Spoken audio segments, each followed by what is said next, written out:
What's going on, everybody? 41 Jake here.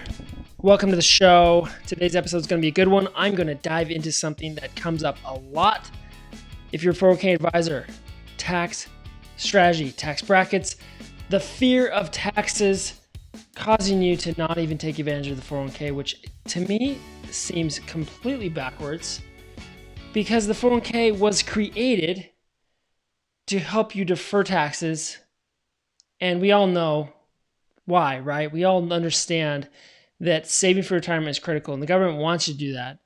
And it allowed, the whole change back in the 70s was made to allow high earners to put more away. And it quickly became, this isn't a history lesson, but it quickly became the most utilized retirement account across America outside of Social Security. So let's dive into, I think, some topics, some things that I think possibly you've been hearing. I want to share a news article that I read on Kiplinger. It keeps getting recirculated and reformatted by an advisor named Michael Reese out of Austin, Texas. Now, this isn't an attack on him or anything. I just want to respond so that you have some context as you hear some of these concerns from possible participants, plan sponsors, business owners, practice owners, whoever is involved in asking you questions about the 401k and maybe having a reason they think not to do it. I think that's a bad reason. I think it's a big, important piece of your retirement puzzle, but it's not the only thing. So I want to make that clear. Even though I'm 41 Jake, I love 401ks, this is what I live for, you have to have a lot more as far as organized accounts and different sources of income in retirement if you actually want to retire. Having just a 401k, unfortunately, is probably not going to do it. So I think let's dive into the actual article, because I think there's some good points there, and I agree with some of them, but some I disagree, and I'm going to help you understand why and give you some ideas of what you can do to explain to other people that may have the same concerns. So again, it's on Kiplinger. This was actually first it went out in January, and it was done in August of last year too, with a little bit kind of scarier title. This one I will say this: Michael did a good job at retitling the article. If my computer keeps going slow like this, I'm going to go crazy. He added and what to do about it. So the tax trap of 401k could be, and then what you can do to go against it or make it work for you.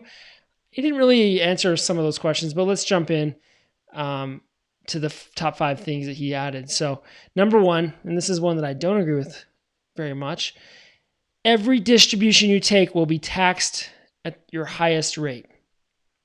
So what does that mean? What's the highest rate? Your highest rate is your marginal rate, right? So when you're talking about your tax bracket, you're talking about the highest marginal rate you're in. Now, I have the tax brackets pulled up too. I'm going to show you those because I think it's critical to understand where those are. And this is something you should be able to explain to your 401k participants, because honestly, I don't think their accountant, I don't think whoever does their taxes, H&R Block, whatever, TurboTax, whatever they're doing to do their taxes, isn't teaching them this system. They don't clearly understand what effective tax rate or their average tax rate is versus marginal. So real quick, average or effective is the total when you average out where their total tax rate would be on their total income. The marginal is where they are. So if they're married, filing jointly, and let's say they're bringing $180,000 in, they're paying 24%, but only on the last $9,000. So that helping people understand that is key, because the money underneath that 171 is only taxed at 22%. The gap from 12 to 22 is a pretty big jump. And that's where I'd say most families, with 2 incomes is probably going to be in that range, right? Close to that. I mean, it depends on the area and whatnot, but I think to be able to understand how this works and what marginal versus effective is key. So let's go back to the article, because the point here that he makes, and I'm going to read it to you because I think it's important to talk about. He says, you've likely been told you're in a lower tax bracket in retirement, but that isn't necessarily true. So, right, I think a lot of advisors make that mistake of just generally blanket statements saying, don't worry about your taxes now. You're going to be in a lower one in retirement no matter what. And I even seen people go as far as to say, well, you're not gonna have taxes in retirement. Like, actual people believe that. oh, you retired, you don't pay taxes. So you need to be able to educate them that that's not the case. Unfortunately, I wish it was. That'd be awesome, but it's not. He goes on to say, if you keep the same standard of living, you will require about the same amount of income, which means the same tax rate. So I guess part of that statement's true. I mean, yeah, if you're taking the same amount of money, like all of a sudden you stop working, and let's say you're making $60,000 a year, but you're spending 50, well, then it's not true, right? Because you're spending less. But most people usually spend more than they make. So let's dive a little deeper. He goes on to say, and in retirement, when your children are grown, okay, I have 5 kids. When those kids are out of this house, it's going to be a lot cheaper for me to live. And sure, I'll take them on vacations. I'll buy them dinner now and then, but they're going to be off on their own. So that's a huge expense gone that my standard of living or my cost of living will go down. And this is the one that really, really stands out to me. And your house is paid for. Let me tell you, if I didn't have my mortgage or Costco down the street, I probably would, my income could drop a significant dollar amount as far as how much I need to spend to live. So that right there is proof that in retirement, your income level is going to drop. But not only that, going back to the brackets, your first dollar out of your retirement account starts at the bottom bracket, the bottom marginal rate, right? So you don't have a salary that's already at the top, and then you're adding to it and taking more, and you're in your highest marginal rate. You're going to start at the bottom up. So again, you will have other accounts. So if we look at the brackets, so I'm going to go back to this because I think it's key. So let's say you're living off of $80,000. Great. You're 12%, awesome. Let's say you need to spend $90,000 one year. You're going on a big trip. You're spending an extra 10 grand. You're not working. That's where you would want to pull that 10 grand from an after-tax account, a Roth account, or some other account that has already been taxed, right? Because it's going to cost you 22% more to take it out of your retirement account. Most Americans don't have a clue how that works. They don't get it. So the key to understanding or responding to that concern that a possible participant could have that you're going to be in a higher tax rate in retirement is clearly just explain the bracket system. Pull up Google, show them a bracket, help them understand it. Look at the history. Okay, let's move on. Number 2, and this is one I agree with, double taxation is often the norm. So the point here is that when you start taking Social Security, now this isn't a huge Social Security lesson. I don't want to dive deep into that because that's not my expertise. I hand a lot of those decisions off to my personal wealth management team. But Social Security is going to be taxed. So depending on what income level you are taking money out of your 401k, which is causing you to be one of those brackets, you could be taxed up to 5% of that Social Security money. So if you're going to be living off Social Security and you're also going to be pulling from 401k, you want to be thoughtful as to how much and when and where to pull it from. So you've got to have multiple accounts because you're going to hit certain points where it's going to make more sense to use after tax versus pre-tax. Okay, so I agree with that one. Number 3. This one, switch you back over so you can see it here if you're watching the video. 3, ready or not, you have to withdraw money from your account. So a required minimum distribution. So required minimum distributions just changed from the year age 70 and a half to 72 from the Secure Act that happened in December of 2019. And let's explain this a little bit. So there's a certain formula, and it depends on how old you are and when you retired and the balance of your account the year before. If you are actually using your 401k money in retirement to live, it's highly likely that you are actually going to be taking more money out than the RMD is going to require you to do.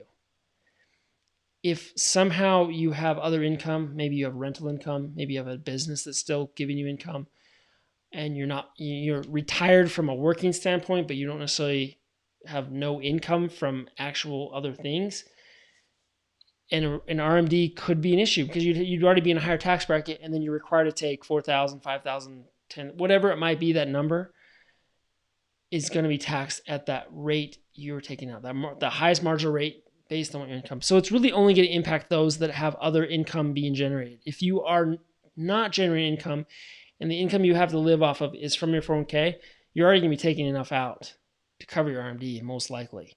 So it's not a reason not to do the 401k. I would never say an RMD is a reason.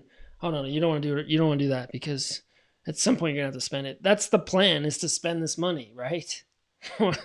Why would you not do it? I mean, it just doesn't. It kind of goes against why you would do it. Okay, let's go to number 4.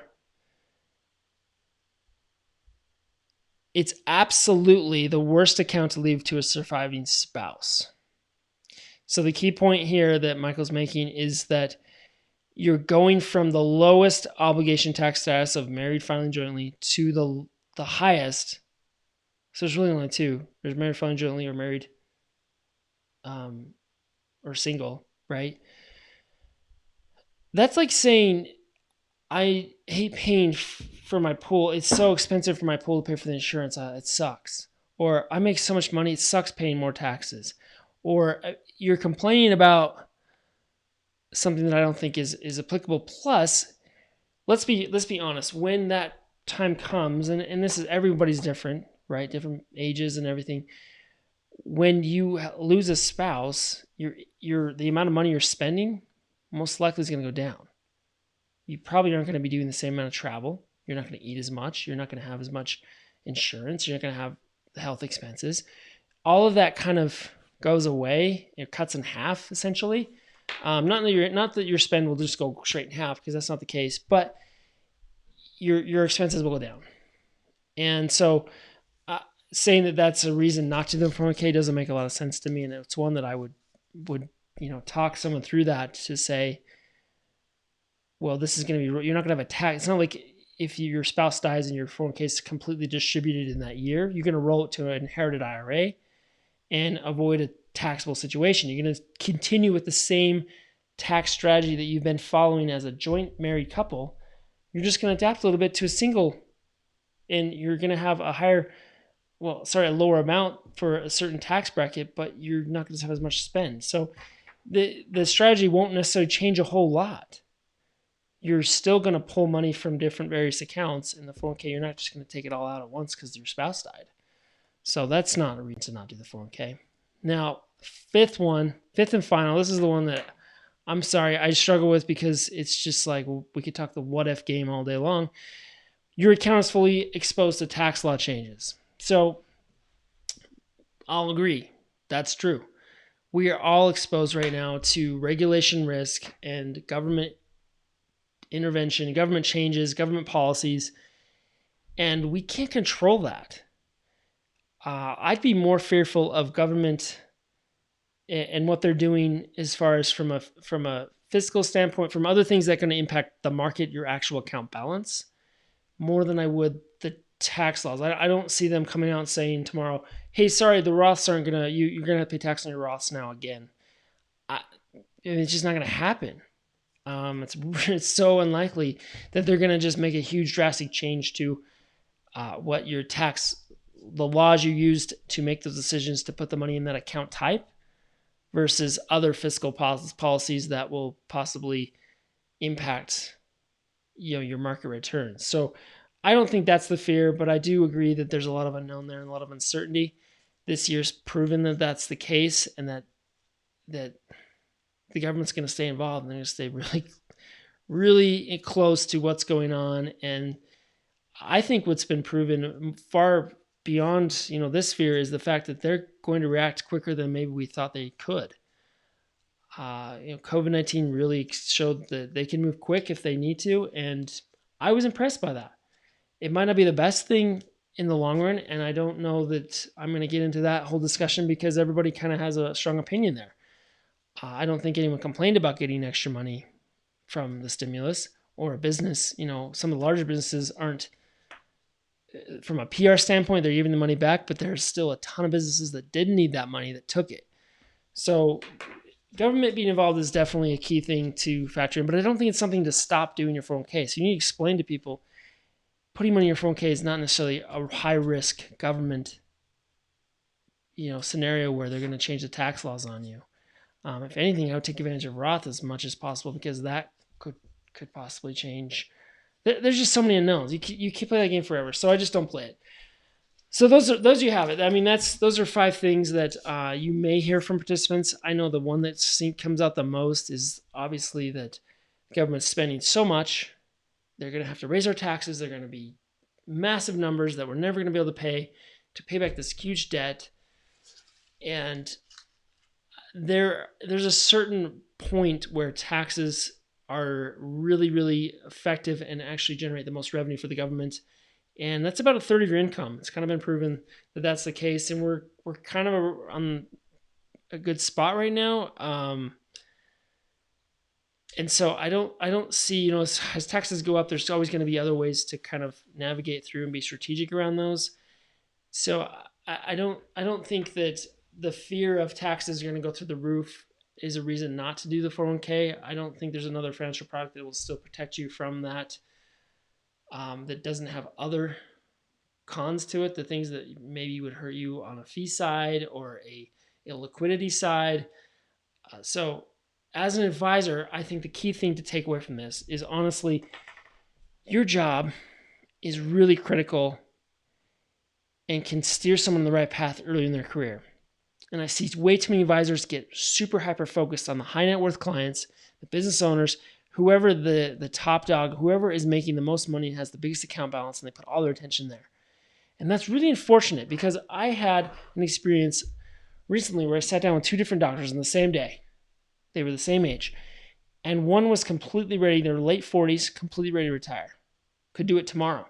COVID-19 didn't scare him at all because he could stop. But he still wanted to keep working and still kind of wanted to continue to improve his situation. But the other one was nowhere even near possibly being to retire. Couldn't even put a date on it.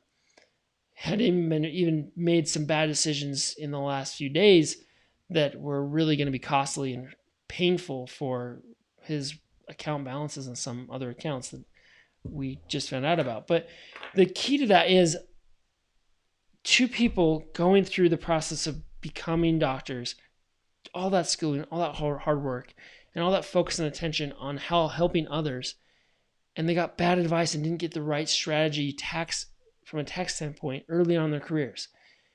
And the 401k is not the only thing to do, but it was a key component to the retirement for the successful doctor. And for the one that wasn't ready, he's just getting started on his 401k. And it's unfortunate we give too much attention to those people that are already kind of at that high level because most advisors are just chasing revenue and chasing ways that they can make more money for themselves.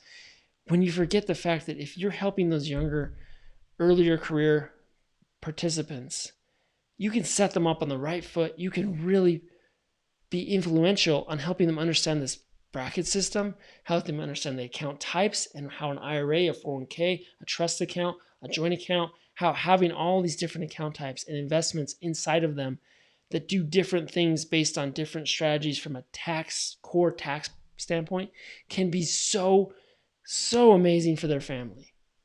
But if they get bad advice, they get sold a product, they pay high fees, they don't get everything set up correctly, and they just keep making mistakes,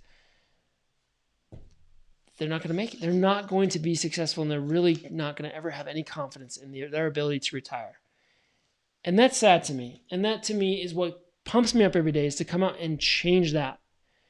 Because you're impacting real people's lives, actual families that want to spend time, that work hard, that have this dream of one day retiring. And they're putting a lot of trust in people that they think are looking out for their best interest. And most advisors, unfortunately, have ulterior motives. I mean, let's face it, we're all trying to make more money. We're all trying to do the same to help our families just like them. And you can do that, I think, if you get a bigger picture and you help more people and you get them more set up and you build that relationship early on and really become a partner with them in their tax strategy. It's going to pay off in the long run. You'll have more clients that you know what to do with, but it's going to take more time and more patience. And there's a whole lot more patience needed in our industry. So I'm challenging you to go out, be patient, help people no matter what situation they are. Don't just look, what will be the first question? Well, tell me what account balances you have. Stop doing that. Take a second, figure out how you can distribute information and really educate the whole office or the whole team, all the participants in your plans, either through technology, through a video, through a webinar, through however, a blog post.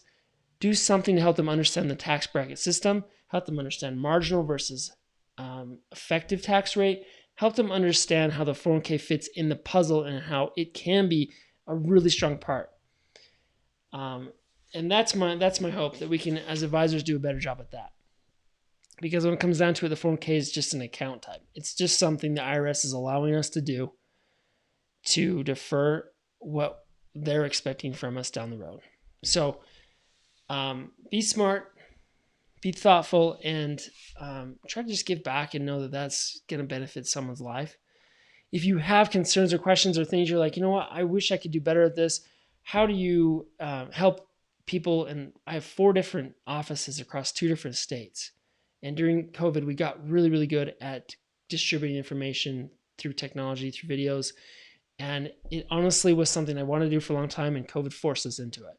So if you have questions about that, let me know. My site on 401 I just set up a coaching page. So you can click on there and you can get in and do a 30 minutes, just a quick call with me and kind of just review where you are in your process of your practice. If you have 401ks, if you're a specialist, or if it's just kind of a little piece of your practice and you want to have it, be better. If you're a benefits broker or something, or you work with a benefits shop, I've got experience there. If you want to know about HSAs, we'll kind of cover the gamut of all the different ways that the 401k can be successful and how you can be successful utilizing the 401k, and then go from there and see if there's a relationship that we want to continue to work down. That first meeting, totally free. I just want to give you my time and give you my help, just because I care and I want to do a better job and I want to improve our industry. I'm super pumped about it. So that's all I got for today's episode, today's show. I'm gonna try to do 2 of these a week. I'm working on something really, really big with a physician. He's actually an advisor and a physician. His name is Dr. Richard Hopkins. He's up in Logan, Utah. He's a radiologist, and we have been having huge success helping doctors and helping them really set up their 401ks correctly. And so we're looking to have a separate, complete video podcast, where we're going to just dive into a lot of different stuff, more physician focused than anything. But I'm super pumped about it because he's getting people to make some big changes for the better that are typically is a real tough industry to change. So I'm really pumped about that. But more to come. This summer is going to be great. We had our club sesh last week, and a lot of people jumped on that. We had close to 30 people on the last session. It doubled in size. I got to figure out a way to be able to give everybody a chance to introduce themselves, so without taking the full hour, because we don't want it to make this, I'm trying not to make content from it. It's not recorded. You have to be there to be part of it. But we're connecting on LinkedIn, and we're sharing, and we're supporting each other, and we're helping each other be accountable and doing things that we know will lead to more opportunities and more success in families' lives. So that's all I got. Have a wonderful day wherever you are, whatever you're doing. Be safe, and just get out there and do your best. This is a great time that we're living in. This year's amazing. It's been a wild start. Let's make 2020 the best ever so far. Good luck, everybody.